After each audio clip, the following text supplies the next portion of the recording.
Hi guys, welcome back to my channel. Welcome if you are new. My name is Heather. I'm a homeschooling mom of 3 kids and we are in our 11th year homeschooling.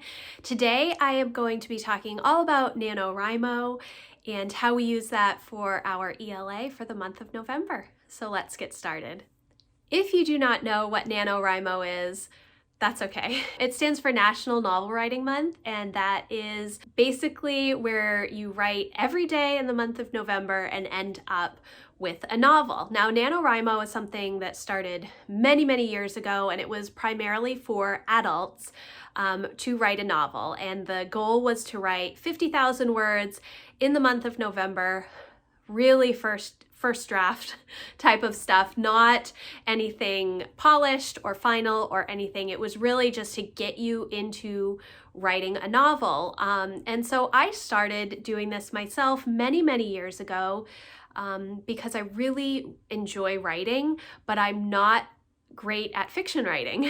And it is something that I love. I do love reading so much, and I do enjoy writing a ton. And so it is a practice that I have worked on over the years to try and help myself with my own writing. But several years ago, I realized that they also offered or started offering a NaNoWriMo for kids. And so what NaNoWriMo for kids is essentially the same thing, that you have your child write every day in the month of November and they end up with a story at the end. Now, there is a little grid that shows word counts for kids based on their age or grade level, and I will insert that here so that you can see that, and I'll also leave links to all of the resources in the description box below. So NaNoWriMo for kids is something that I have been doing with Emma and Jack for maybe 4 or 5 years now. I think it has been that long. I lose track of time. Is anybody else losing track of time lately? Is it just me? So NaNoWriMo for kids, you choose a word goal. There is a kids side to the website, so you're able to go in. Your kids can either write directly in the program, or you have the opportunity to set up like a classroom as a parent and log your child's word count for the month each day. And at the end of the month, they get a certificate if they have completed their word count. And then you have a story to work on that you can help edit and revise with your kids. And this is what we have been doing for our November ELA for many years now. There are a lot of great resources now on the NaNoWriMo site. One of them this year, I think this might have come out last year, but I did not use it, is this workbook. It has step-by-step all kinds of different ideas on how to go about writing your novel. Let me see if there's... So it has planning your novel, getting ready for NaNoWriMo, ready, set, write, and keep writing. I wrote a novel, Now What, which is really great. It has, it talks about writing query letters and such. So this is a great resource. Now, obviously NaNoWriMo starts November 1st and goes through November 30th.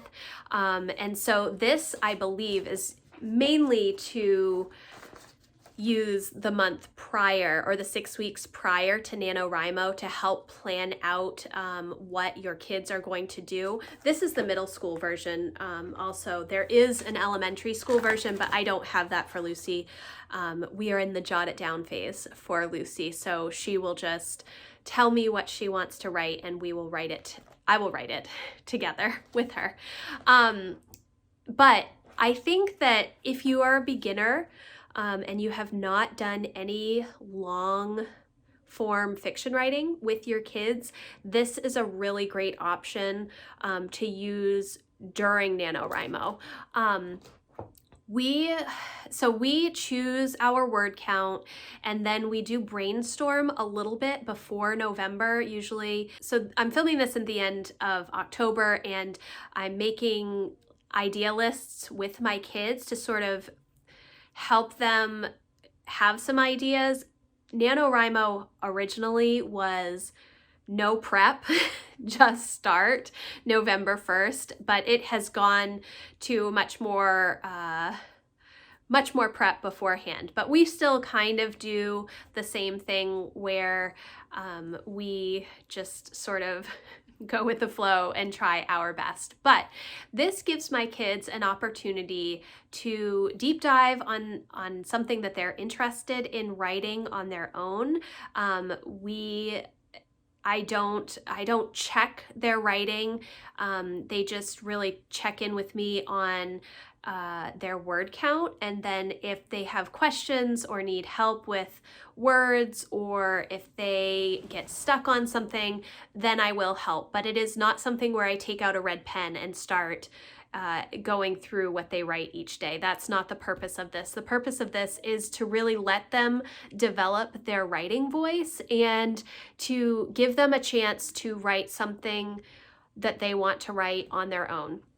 Is it easy? No, it's not easy at all, especially if they choose a word count that is too much for them. But you can always adjust that as the month goes. If you've never done long form writing, fiction writing with your kids, I would definitely choose on the lower end for the word count.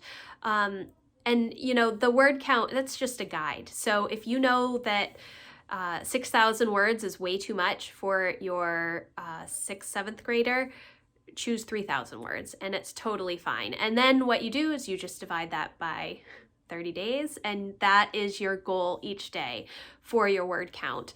This is just a really fun project that we have enjoyed doing. My kids love writing, and so that is helpful in this case. If your kid does not like writing at all, it might be a really hard challenge for them. But I think that when we take the entire month off of our normal day-to-day ELA stuff and give them the freedom to just write anything that they want to write about, it's a lot of fun. Now, again, if your kids are unsure of what they want to write about, or you think that it might be too stressful for them to have a word count, I recommend going through this book. Now, this is definitely, and they also have like lesson plans and things that you can use. That's more based on like Common Core and public school, but this workbook, super helpful. You go through and it talks about the inner editor containment button, you know, not second guessing yourself or not stopping your writing to try and fix things. This isn't the purpose of this month. This month is all about just free form writing and not worrying about editing at all. What makes a novel a novel? It talks about choosing a model novel that you can then use to help you develop the story that you want to write for yourself. It has, you know, it helps you with character development, things that you love about your model novel, things that you hate about it or you don't like, or things that you wish the author would have changed. It talks a lot about creating interesting characters, you know, complex and flat characters, protagonists, antagonists. It has character questionnaires. So I definitely recommend using this workbook. It's free. So I just printed it out and used my binding machine to coil bind it, but you could just put it in a 3-ring binder if you want. And it really, it's a great project. It's something that we enjoy doing, and I did want to just share it with you. I've made some announcements in my main Homeschool Network Facebook group about NaNoWriMo, but I did want to explain it a little bit more and just share how we use it. When you take all of the other stuff away for a month and you just give them the freedom to work on something like this, it's kind of exciting. It's nice for us personally because it's right before we take our big break from homeschool. We take off from Thanksgiving to New Year's every year. So it's a nice way to sort of wrap up our fall term. And it's a lot of fun to see what the kids come up with. So if you have questions about NaNoWriMo, please let me know. I am not an expert. I am not a NaNoWriMo spokesperson, but it is something that we have enjoyed doing together as a family over the past several years, and I think it's a lot of fun. I am also going to attempt NaNoWriMo this year. I have not done it in a couple of years. I've mainly focused on my kids doing it. So I don't have any idea about what I might write. I'm a little concerned about trying to write about 1,700 words a day of fiction. I am a nonfiction writer. I could write about homeschooling. I could write words and words and words about homeschooling every day, but maybe I need to write a homeschooling story. Maybe that's a clue.